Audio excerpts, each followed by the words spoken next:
वडोदरा महानगर पालिका की बड़ी कचहरी पर आज जोन 2 के डीसीपी अभय सोनी और उनकी टीम तैनात है, क्योंकि वहां पर तालेबंदी करने की घोषणा सामाजिक कार्यकर महेंद्र सिंह राठौड़ की ओर से कुछ दिनों पहले की गई थी। दरअसल सामाजिक कार्यकर महेंद्र सिंह राठौड़ की ओर से 5 दिनों पहले मेयर पिंकीबेन सोनी के साथ मुलाकात की गई थी और इस दौरान उनकी ओर से शहर की कई समस्याएं मेयर पिंकीबेन सोनी के सामने रखी गई थी। अगर मेयर इन समस्याओं को नहीं सुलझा सकते हैं तो फिर इस्तीफा दे दे, ये मांग भी सामाजिक कार्यकर और करणी सेना के प्रवक्ता महेंद्र सिंह राठौड़ ने रखी थी। और साथ ही अगर मेयर 5 दिनों में इस्तीफा ना दे तो पालिका में तालेबंदी करने की घोषणा भी उनकी ओर से की गई थी। तब इसी घोषणा के मद्देनजर आज जोन 2 के डीसीपी अभय सोनी और साथ ही उनकी पूरी टीम वडोदरा महानगर पालिका की बड़ी कचहरी पर तैनात है।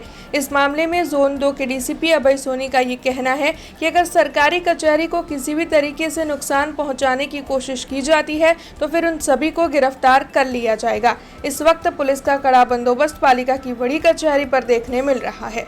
द्वारा जे मैसेज आपवामां आवे छे कि कॉर्पोरेशन ताळाबंधी करी, कॉर्पोरेशनमां देखाव करी, आ करी अने अगाऊ पण जे कॉर्पोरेशनमां तोड़फोड़ अंगेनो बनाव बनेलो छे तो आ अंगे अत्यारे अमे लोकोए कॉर्पोरेशनना ડીવાયએમસી साहेब जोड़े અને સિક્યુરિટી અધિકારી જોડે રહીને સુરક્ષા સમીક્ષા કરી રહ્યા છે અને બંદોબસ્ત કઈ રીતે ગોઠવવાનો છે આ આખી ચર્ચા અમે કરી રહ્યા છે।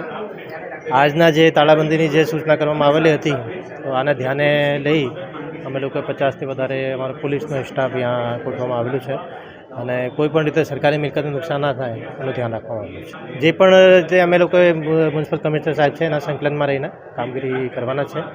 ગેરકાયદેસર રીતે કોઈ પણ એ કામ કરશે તો અમારી કાયદેસરની કાર્યવાહી કરવામાં આવશે। અમે લોકો અહીંયા હાજર છીએ અને સતત વોચ કરી રહ્યા છે કઈ મૂવમેન્ટ છે અને જે પણ ગેરકાયદેસર મૂવમેન્ટ હશે એના ઉપર કાયદેસર કાર્યવાही કરવામાં આવશે। हमसे जुड़े रहने के लिए हमारे YouTube चैनल को सब्सक्राइब करें और नई वीडियो की नोटिफिकेशन के लिए बेल आइकॉन को दबाएं।